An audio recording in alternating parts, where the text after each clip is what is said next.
Hello. तर माझं काय आहे ना, की सकाळी उठल्याबरोबर मी लवकर फ्री होत नाही. तर अशा प्रकारे टी व्हीवर गाणे लावते आणि काम करते. आणि जसे मी म्हटले होते, की शनिवारी आणि रविवारी मी घरातल्या कामात मदत करत असते. आणि माझी मम्मी आम्हा दोघं भाऊ बहिणीला काही काहीतरी शिकवतच असते. आणि मम्मी म्हणते, खाली दिमाग शैतान का घर असते. माझ्या भावाला बरं झालं कामाला लावलं, कारण टेरेस तोच खराब करतो, खेळतो, पतंग उडवतो, म्हणून त्याला सर्व टेरेस झाडावं लागला.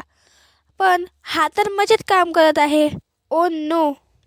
तसे हे सर्व काम करून मला एक गोष्ट स्पष्ट झाली, की काम करायचे नसणार तर अभ्यास करावाच लागणार. आणि असं बनायचं की गरम गरम ताट समोर आलं पाहिजे, किचनमध्ये जायची गरज नको. आणि हे आहेत माझे पॉझिटिव्ह एनर्जी देणारे मित्र.